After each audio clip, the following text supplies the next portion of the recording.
Good morning, good afternoon, good evening. This is Alan Burgos from the hashtag Walk with Lunch channel. Welcome and welcome back to our channel. Guys, if you are not yet subscribed to our channel, please do it so now so that you can be a part of this growing family. Officially, we are now 8,000. Officially, we are now 8,640 subscribers. Thank you so much, guys. God bless you all. Konti na lang po yan, ha?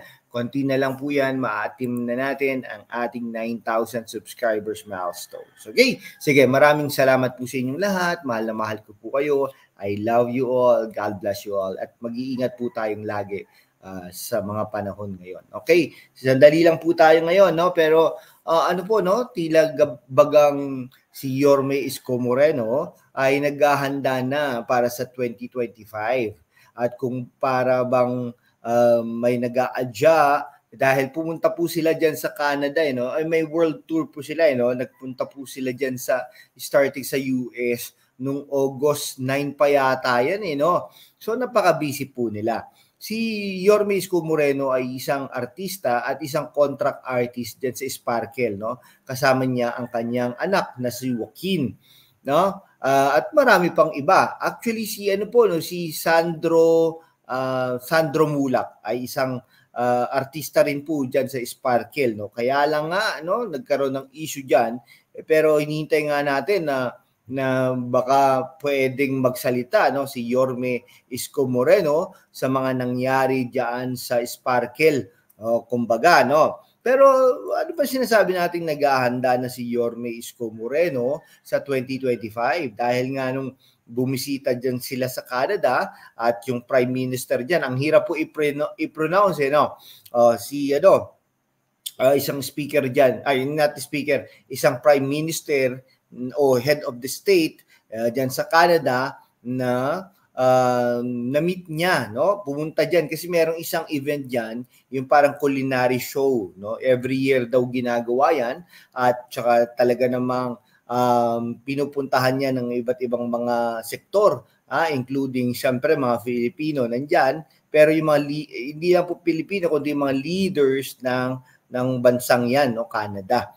Okay, biglang ano po, no, teka nga, yung Prime Minister Canada. Yan. Ay, si Justin Trudeau. Oh, yan. Si Justin Trudeau ay nagpunta diyan sa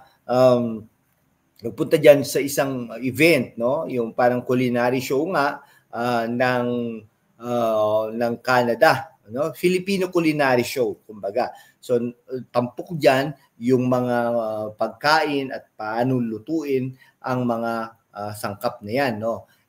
Syempre, nandiyan ang mga Filipino-Canadian, pumunta diyan si Justin Trudeau, no? Nandoon si Isko Moreno at nagkamayan talaga sila at nakita natin na wala ang pagka-artista niya, no? Nakita natin ang pagka-politiko niya, pagka-public servant niya at talaga baka ibinlong ba doon na ito kayo mag-invest kayo sa lungsod ng Maynila, ang Kapitolyo ng Pilipinas. Ganun po 'yon, no? Kaya po napakahalaga din talaga ng isang leader na charismatic, no?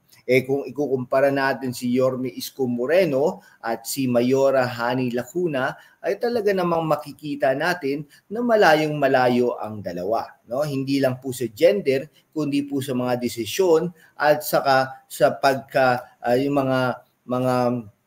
mga priorities sa buhay, no? Hindi na priority sa buhay dahil nga naman doktora nga naman si Doktora Hani Lacuna, ano naman siya, dermatologist po 'yan, yung mga nagsasabi pong optometrist, kasi yung yung kinukonsider po natin, tinatawag din natin doktora ang mga optometrist, 'di ba?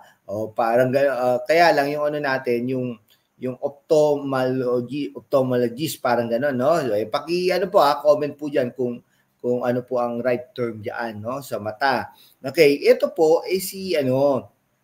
kitang-kita naman natin priorities. Ang priority ni Hani Lacuna ay ang health, mahalaga din naman po yun. Mahalaga po yun, ha? Well, hindi po tayo nagsasabi ng hindi mahalaga. Pero, wala rin naman, di ba? Marami rin po nagre-reklamo ng mga lolo, lola, at mga kung ano-ano pa, mga, panahon ni Yorme Isko Moreno, nakita natin, mga allowances, mga gatas, kumbaga, alam niyo po ba bakit po nangyayari yun? Dahil po nakakapag-inganyo si Yorme Isko Moreno ng mga advertisements. No, artista siya, remember. Pwede siyang o makisuyo o baka naman pwede niyong bigyan kami ng 700 boxes ng Ensure. Ay, Branda, sana naman. Oh, yung parang gano'n, di ba nakakainganyo siya? Si Mayora Hani Lacuna, hindi. Nakakainganyo siya ng mga politiko. Oh, for example, politiko, no, si Amy Marcos, si mga politikong nasyonal. Pero pwede din naman yon kasi siya nga ang Mayora. Pero, ay nako, aanuhin mo yon, di ba? Mas parang mas gustuhin ko yung ang prioridad ay ang lungsod ng Maynila, di ba? O napapalinis niya, nagkakaroon siya ng mga idea. So excited po tayo doon. At hindi lang 'yon. Tila bagang naghahanda na, no, si Yorme Isko Moreno, kung parang bilis kilos 2.0 o kaya Isko 2.0, something like that. Parang sa isang software, isa siyang version, no? Another version ulit na darating sa 2025. Excited na tayo paano niyan linisan, physically, technologically, ang lungsod ng Maynila at talaga sigurado tayo doon na ang mga tao ay susunod. No? Pero syempre, ang mga ibang tao ay hindi naman susuporta yan right away, no? Lalong-lalo na yung mga politikong matatalo niyan, lalong-lalo na ang mga Lacuna, Yul Servo at iba pa. No, nakita niyo po ba diyan yung mga politiko diyan sa konseho, kanya-kanya na talagang siksikan, sikuhan at talagang balyahan diyan sa konseho ng Maynila, no? Si Ibay nga nakakaawa nga tingnan. Pero ito darating ang panahon magsasalita. Walang choice kundi magsalita si Yorme Isko Moreno at talaga namang sasabihin niya enough is enough, mag-ano po tayo, no? Kaya prepare na rin po yan. Sa tingin po natin, naghahanda na yan at tinatapos na lang ang mga commitments niya sa showbiz. Pero come October, no, malapit na po yan, isang buwan na lang, mahigit isang buwan na lang, first week of October yata ang filing of candidacy ay talaga namang mag-aano na yan, no? Ihinto na yan sa showbiz pansamantala at magko-concentrate na dyan sa lungsod ng Maynila. So, sige po, hanggang dito na lang po mga kaibigan ko. Maraming salamat po sa inyong lahat. Mabuhay po kayo.